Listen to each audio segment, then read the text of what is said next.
l'objectif de cet symposium, c'est d'abord de décloisonner les informations sur le mouridisme, et de vulgariser donc l'essentiellement de Cheikh Ahmadou Bamba et pour démultiplier donc ces genre des actions donc à travers le monde.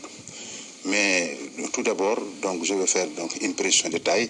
C'est dire que le mouridisme, loin d'être donc un simple mouvement patriotique sénégalais, encore moins l'expression d'un islam noir et la réhabilitation de l'islam dans toute son authenticité.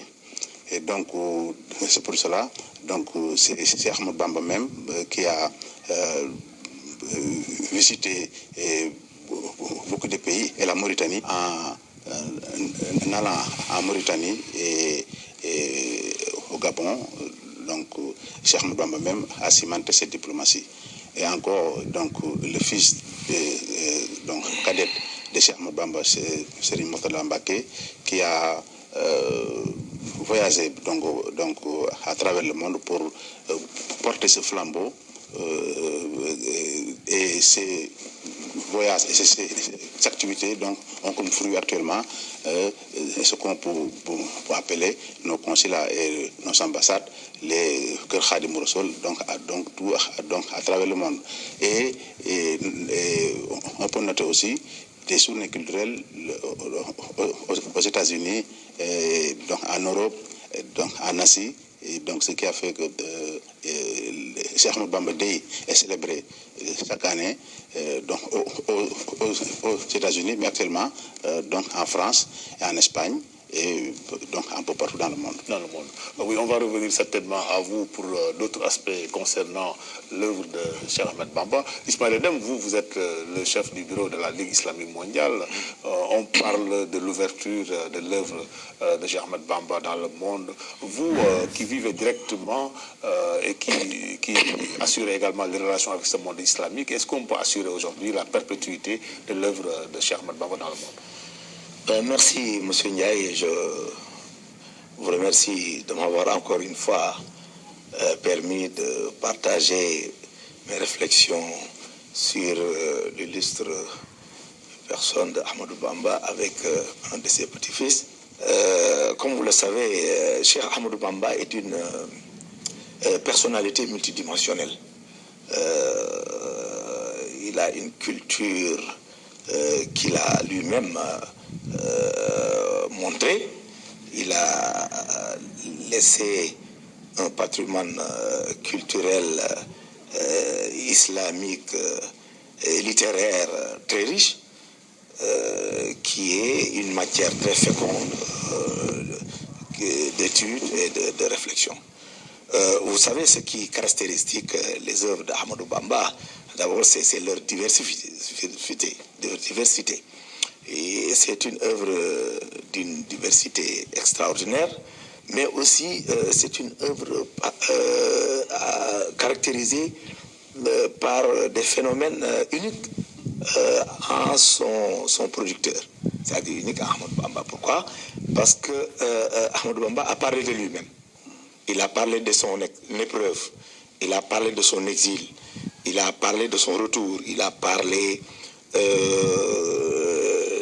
de sa communauté, il a parlé de ses problèmes, de ses difficultés, des exactions du colon.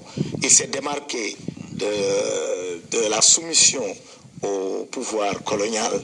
Il s'est démarqué de ces différentes tentations de corruption pour l'amener à collaborer, pour l'amener à se soumettre. C'est pourquoi il le dit. Et ce qui caractérise son œuvre, c'est que chaque fois qu'il vit une épreuve, il le dit. Et il le dit en quoi? En poème. Vous voyez, il dit que au moment donné, les gens sont venus lui dire, mais Ahmadou Bamba, vous devez vraiment ouvrir les portes, venir se croupir devant les portes des autorités coloniales pour avoir vraiment des décorations, pour avoir des bienfaits de leur part. Qu'est-ce qu'il répond? Il dit non. قالوا ليركن لأبواب السلاطين تحز جوائز تغني كل ما حين فقلت حسبي ربي واكتفيت به ولست راضيا غير العلم والدين. Donc il y a deux volets qui caractérisent les œuvres d'Ahmadou Bamba. D'abord, Ahmadou Bamba était un poète engagé. Et ça, je le dis parce que qu'est-ce que c'est l'engagement? L'engagement, c'est la lutte pour la réalisation d'une cause. L'engagement, c'est le fait de donner son âme, son pouvoir, sa fortune, sa pensée au service d'une cause. C'est pourquoi, pour moi, Ahmadou Bamba fut un poète engagé parce que toute sa poésie tourne autour de ses épreuves. Il a écrit Muqaddimatu al-Khidma fi Salati ala Nabi Rahma ou bien Biftahu Saada, tout ça. On peut donc dire en un mot que Ahmadou Bamba, compte tenu de sa dimension culturelle, religieuse et sociale, nous devrions, en tout cas, se focaliser sur ces œuvres, essayer de les vulgariser, de les perpétuer et de les diffuser pour les générations futures. Voilà. Merci beaucoup. Demain, on reviendra également sur l'œuvre de Serigne Touba. Mais Cheikhouna, on sait également que certaines institutions islamiques, comme la Ligue islamique mondiale, l'appel islamique, entretiennent des relations de coopération avec le mouridisme, avec Touba en quelque sorte. Vous, en ce qui concerne cet entretien de relations, est-ce qu'on peut parler de retombées, ce qui a été fait en 2009 par exemple? Oui, effectivement, parce que comme on a dit, la diplomatie mouride est en plein essor.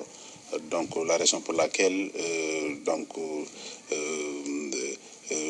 toutes les institutions donc mondiales et donc islamiques nous tendent la main pour partager d'abord donc nos richesses culturelles et faire une coopération basée donc sur la piété et sur de l'islam. Donc pour cela on a donc effectué beaucoup de voyages donc à travers le monde et donc invité au Maroc par exemple aux dernières rencontres du soufisme. Le mouridisme a été promis là-bas parce que parmi les quelques 650 délégués, donc la confrérie mouride est donc cooptée dans le secrétaire général qui compte 30 membres. Et aussi mieux donc dans le bureau exécutif des 5 membres.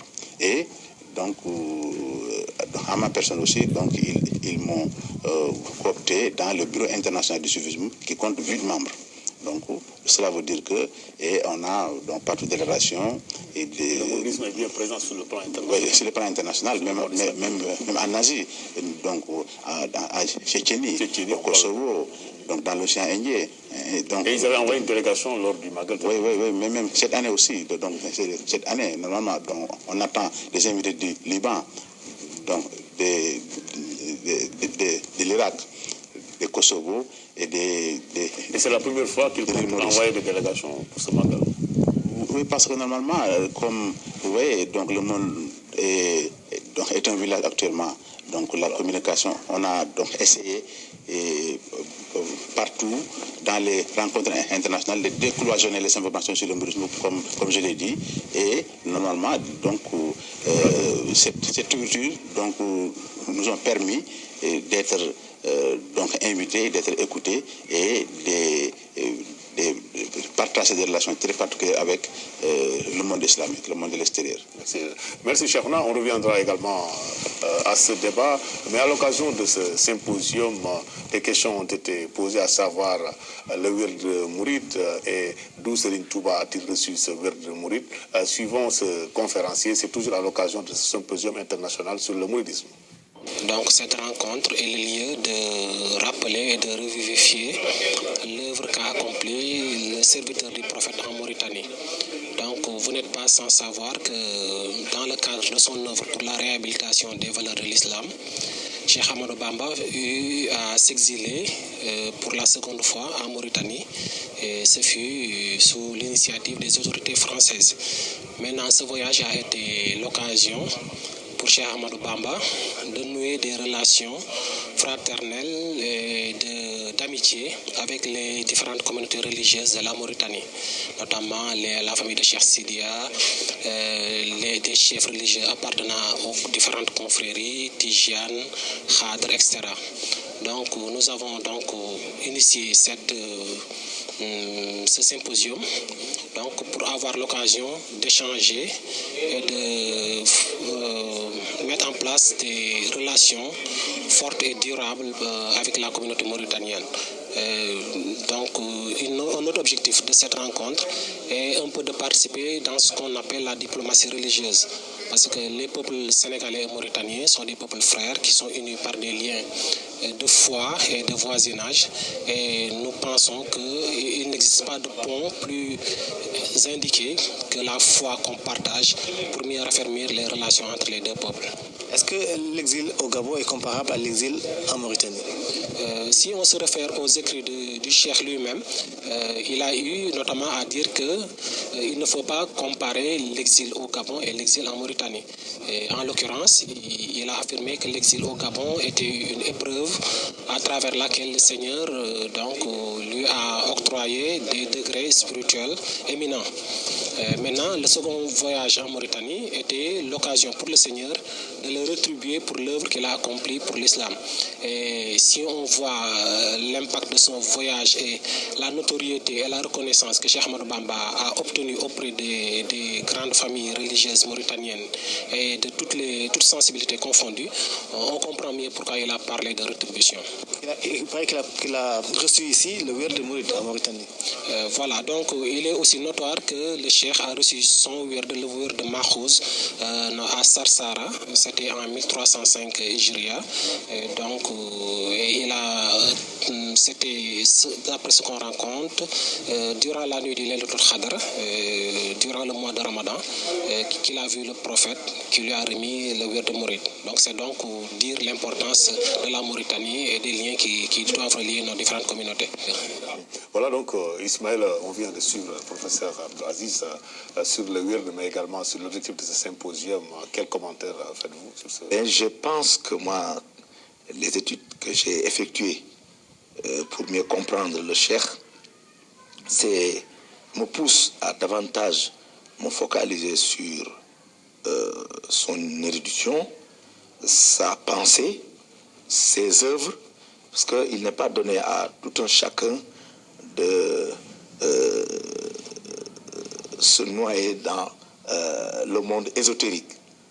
Ce monde ésotérique. Et il excellait dans ce domaine. Et il excellait dans ce domaine. C'est un monde, lui-même il le dit, hein, dans Masalik el-Jinan, il n'encourage pas les jeunes à exercer l'ésotérisme sans pour autant aller apprendre d'abord. C'est pourquoi lui, dans ses œuvres, il s'est adressé aux jeunes, il s'est adressé aux étudiants. Il a écrit même ses poèmes. Tous ces poèmes, c'est des poèmes destinés à être appris. Parce que c'est des poèmes qui relèvent de l'enseignement religieux. Par exemple, nous avons les cultes, il en a parlé, l'ibadat, dans un style très facile.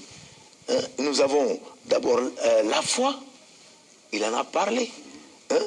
La preuve en est qu'il a même fait en poème le livre de l'Akhdari pour faciliter la compréhension et l'apprentissage.